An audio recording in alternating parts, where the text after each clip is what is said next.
Before there were dragons on movie screens, before millions learned elvish phrases by heart, before fantasy became a global language, there was a quiet professor who believed that stories were not escapes, but truths in disguise. J.R.R. Tolkien did not set out to create a genre. He set out to make meaning. What emerged instead was an entire world, one built from loss, language, war, and an unshakable belief that even the smallest voice can change the course of history. This is not just the story of the Lord of the Rings, it is the story of the man who carried Middle-earth inside him long before the world ever saw it. John Ronald Reuel Tolkien was born on January 3, 1892 in Bloemfontein, in what was then the Orange Free State, now part of South Africa. His father worked as a bank manager, and his mother, Mabel, nurtured her children's curiosity and imagination. Tolkien's earliest memories were not of England, but of heat, open landscapes, and stories told at bedtime. Tragedy came early. Tolkien's father died when John was only 3 years old. His mother brought him and his brother back to England, settling in the countryside near Birmingham. These rural landscapes, rolling hills, quiet woods, and small villages would later echo unmistakably in the Shire. But Tolkien's sense of safety did not last. In 1904, when he was just 12, his mother died of complications from diabetes. The loss devastated him. It also shaped him. Tolkien's mother had converted to Catholicism, a decision that isolated her socially and financially. After her death, Tolkien became the ward of a Catholic priest, Father Francis Morgan, who ensured that the boy received a strong education and moral grounding. Tolkien would remain a devout Catholic for the rest of his life, and his faith, though never overtly preached, deeply informed his worldview and his writing. From an early age, Tolkien showed an extraordinary gift for languages. Latin, Greek, Old English, Gothic, these were not academic exercises for him. They were living systems. He fell in love with the sound of words, their rhythms and histories. Language for Tolkien was not a tool, it was a doorway.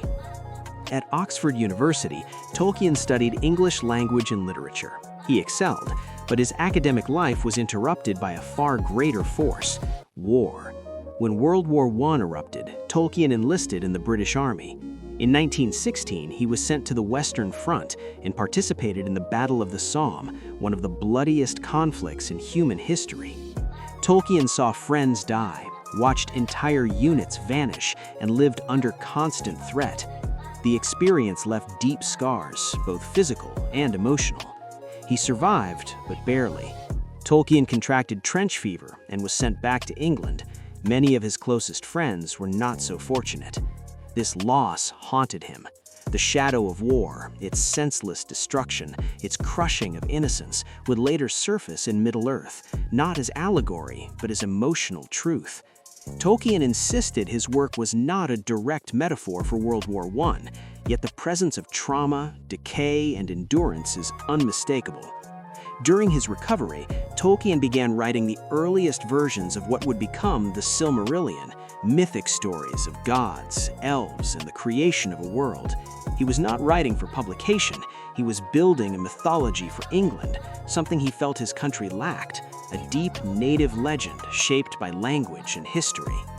After the war, Tolkien returned to academic life. He became a professor at Oxford, specializing in Anglo-Saxon and medieval literature. He was a respected scholar, but not a flamboyant one. He preferred lectures filled with philological detail, ancient texts, and precise analysis. To many, he seemed reserved, even old-fashioned. But at home, something magical was happening. Tolkien was a devoted husband and father. In the evenings, he told his children stories, improvised tales of hobbits, dwarves, and talking trees. One of these stories began almost accidentally, scribbled on a blank exam paper. "In a hole in the ground, there lived a hobbit." That sentence would change everything. The Hobbit was published in 1937. It was intended as a children's book, lighthearted and adventurous. To Tolkien's surprise, it was a success. His publisher asked for a sequel. Tolkien hesitated. He did not want to repeat himself. What he had in mind was far larger, darker, and more complex. That sequel became The Lord of the Rings. Tolkien worked on it for over a decade. He wrote slowly, carefully, obsessively. He built entire histories, languages, genealogies, and maps. Nothing was accidental. Every name carried linguistic weight. Every culture had roots. Middle-earth was not a setting, it was a living world. When The Lord of the Rings was finally published between 1954 and 1955, it was not universally praised. Some critics dismissed it as escapist fantasy, others found it overly long and old-fashioned. But readers responded differently. They sensed depth. They recognized truth beneath the myth. Over time, the books became a phenomenon. Tolkien never expected fame. He found it overwhelming. Letters poured in from readers across the world. He answered many of them personally. He was amused, sometimes baffled, by interpretations of his work. He rejected allegory, insisting that his stories were shaped by applicability, not direct symbolism. At his core, Tolkien believed in eucatastrophe, a sudden turn from despair to hope, not because evil disappears, but because good endures. This belief, forged through loss and war, defined his vision of heroism. His heroes were not kings seeking glory. They were small, overlooked figures who carried unbearable burdens and kept going anyway. As Tolkien aged, his world grew larger, even as his own life grew quieter.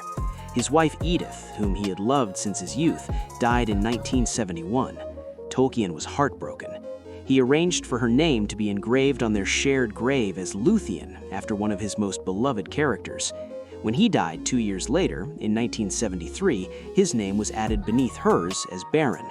It was a final act of storytelling, a blending of life and myth.